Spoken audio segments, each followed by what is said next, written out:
RO water purifier எப்படி working ஆகுதுங்கிற ஒரு full diagram நம்ம போட்டிருக்கோம். ஏன்னா எல்லாம் பேசிக்காக வந்து ஆர்ஓ எப்படி ஒர்க்கிங் ஆகுதுன்னு நிறைய பேருக்கு தெரியல, அது கேட்டிருந்தாங்க. அதுக்காக இந்த வீடியோ போடுறோம். ஃபஸ்ட்டு வந்து ஆர்ஓ ப்ராசஸில் மெயினாக நம்ம பார்க்கக்கூடியது என்னென்னா, உங்களுக்கு இந்த டிவால்வ் கனெக்ஷன், வாட்டருக்கான கனெக்ஷன் கொடுக்கக்கூடிய ஒரு லைன். இந்த லைன் வந்து ரொம்ப மிஷின் எங்கே போடுன்னு நினைக்கிறோமோ அந்த இடத்துல சிங்க் இருக்கணும். சிங்க்குக்கு மேலே இந்த டிவால்வ் கனெக்ஷன் நம்ம ஃபிட் பண்ணுற மாதிரி இருக்கும். அதை நீங்கள் யூஸ் பண்ணக்கூடிய டேப் இருக்குங்களா, வாஷ் பண்ணக்கூடிய வாஷ் டேப், அதில் கூட நீங்கள் போட்டு யூஸ் பண்ணிக்கலாம். எக்ஸ்டென்சர் ஸ்மால் சைஸில் ஒரு சின்ன எக்ஸ்டென்சர் இருக்கும், அந்த கிளிப்பை போட்டு நம்ம நார்மலாக சிங்க்கும் வாஷ் பண்ணிக்கலாம். அதே நேரத்தில் அடுத்தது மிஷினுக்கு தேவையான வாட்டரும் உங்களுக்கு சப்ளை பண்ணும். இது இந்த வால்வு மூலமாக அடுத்த ஸ்டேஜ் போகிறது பார்த்திங்கன்னா உங்களுக்கு ஃப்ரீ ஃபில்டர். எல்லார் வீட்லேயும் ஆர்ஓ யூஸ் பண்ணும்போது பார்த்துருப்பீங்க, தனியாக ஒரு சின்ன ஃபில்டர் இருக்கும், அதுதான் ஃப்ரீ ஃபில்டரு. இந்த ஃப்ரீ ஃபில்டரில் வந்து 5 மைக்ரான் அளவுக்கு உள்ள டஸ்ட் எல்லாமே க்ளீன் பண்ணும். உங்களுக்கு எப்படின்னு பார்த்தீங்கன்னா, டேங்க் க்ளீன் பண்ணுறீங்க, சப்போஸ் நீங்கள் டேங்க் க்ளீன் பண்ணாமல் இருந்தீங்கன்னா கூட அதில் இருக்கக்கூடிய டஸ்ட் எல்லாமே வந்து இந்த ஃப்ரீ ஃபில்டர் க்ளீன் பண்ணும். இந்த ஃப்ரீ ஃபில்டர் க்ளீன் பண்ணோன்னு உங்களுக்கு அடுத்த ஸ்டேஜ் மிஷினுக்குள்ளார போயிடும். First stage sediment filter. Sediment ஃபில்டரை பொறுத்தவரைக்கும் உங்களுக்கு கல், மண், தூசி தான் வந்து இந்த ஃப்ரீ ஃபில்டரை க்ளீன் பண்ணிடும். அடுத்த ஸ்டேஜாக அங்கே வரதான் ஸ்டெடிமெண்ட் என்ன செய்யணும், உங்களுக்கு திருப்பி இன்னொரு வாட்டி உங்களுக்கு நல்லா டீப்பாக க்ளீன் பண்ணி இதுலேருந்து அடுத்த ஸ்டேஜுக்கு கொடுக்கும். இங்கே ஒரு எஸ்வி ஒன்று வந்துடும்.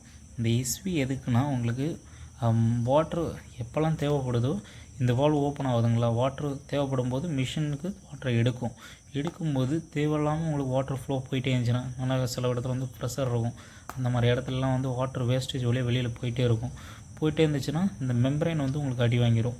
ஃபுல்லாக வந்து அந்த மெம்பரைன் போயிடுச்சுனாவே தனி டேஸ்ட்டு மாறிடும். 1 இயர்க்குள்ளாரே உங்களுக்கு ஃபில்டர் ரீப்ளேஸ்மெண்ட் பண்ணுற மாதிரி ஆகிடும். அந்த பிரச்சனைலாம் வரக்கூடாதுங்கிறது வந்து எஸ்வி. இந்த எஸ்பி வால்வ் ஓப்பன் ஆனால் மட்டும்தான் உங்களுக்கு அடுத்த ப்ராசஸ் நடக்கும். இந்த எஸ்பி வால்வ் ஓப்பன் ஆகலைன்னா உங்களுக்கு ப்ராசஸ் நடக்காது. இந்த வால்வ் சும்மா உங்களுக்கு ஒரு ஆன் ஆஃப் வால்வ் மாதிரி தான் சுழிநாடு வால்வ் கொடுத்துருப்பாங்க.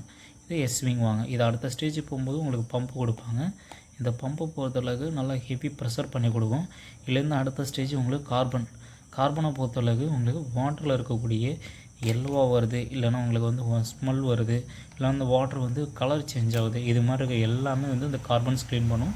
கார்பன்லேருந்து அடுத்த ஸ்டேஜ் தான் உங்களுக்கு ஆர்ஓ மெம்பரைன். இருக்கிறதுலேயே வந்து ஆர்ஓவில் ப்ராசஸில் முக்கியமான ஸ்டேஜ்னு பார்த்தீங்கன்னா இந்த ஆர்ஓ மெம்பரைன் தான்.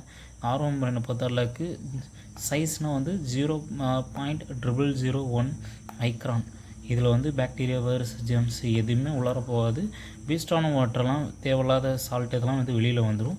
பியூரான வாட்டர் அடுத்த ஸ்டேஜ் போகும். இப்போ இந்த வெளியில் வர வாட்டர் இருக்குங்களா, வேஸ்டேஜ் வாட்டர், இந்த வாட்டரை நீங்கள் பிடிச்சி பாத்ரூம் இல்லைனா வெசல் வாஷ் வேறு எதாவது யூஸ் பண்ணலாம். குடிக்க, சமைக்க தவிர பாக்கி எல்லாத்துக்கும் இந்த வாட்டரை யூஸ் பண்ணிக்கலாம். அதே நேரத்தில் செடிங்களுக்கு விட்டிங்கன்னா கூட நல்லா குரோத்தாக வளரும். இதுலேருந்து அடுத்த ஸ்டேஜ் ஃபில்ட்ரேஷன் ஆகிற வாட்டர் வந்து பியூர் வாட்டர் இன்னொரு ஸ்டேஜில் போகும். அது என்ன செய்யுங்கன்னா, உங்களுக்கு வாட்டரில் வந்து காப்பர் இல்லைன்னா உங்களுக்கு போஸ்ட் கார்பன் இது மாதிரிலாம் ஸ்டேஜ் இருக்கும். இந்த ஸ்டேஜிலலாம் ஃபில்ட்ரேஷன் ஆகி நெக்ஸ்ட் ஸ்டேஜ் தான் உங்களுக்கு டேங்க்கில் வந்து ஸ்டோரேஜ் ஆகும். சில இதில் வந்து டேங்க்கில் வந்து ஸ்டோரேஜ் ஆகிறது ட்ரான்ஸ் பண்ணது தெரியும். இப்போ வர மாடல்லாம் வந்து ட்ரான்ஸ் பண்ண தெரியாது. 9 லிட்டர் ஃபுல் ஆகிடுச்சுன்னா ஆட்டோமேட்டிக்காக மிஷின் ஆஃப் ஆயிரும்.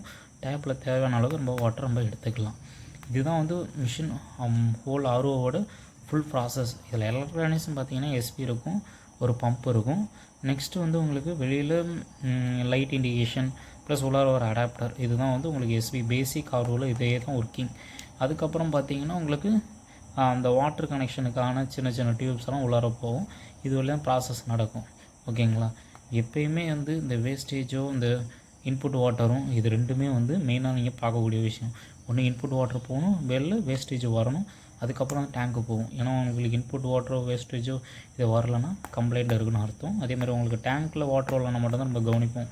இந்த வேஸ்டேஜில் வாட்டர் வரல, இல்லைன்னா அந்த இன்புட் வாட்டர் உள்ளார போகலன்னா யாரும் கவனிக்கிறதில்ல. இதெல்லாம் பார்த்தீங்கன்னா தான் உங்களுக்கு ஃபில்டர்ஸும் அந்த மோட்டர்லாம் லைஃப் வரும். ஓகேங்களா. வேறு எதாவது ஆர்ஓ ரிலேட்டடாக உங்களுக்கு சந்தேகம் இருந்துச்சுன்னா நம்ம கமெண்ட் பாக்ஸில் போடுங்க. அடுத்த வீடியோவில் உங்களுக்கு எக்ஸ்பிளைன் பண்ணுறேன்.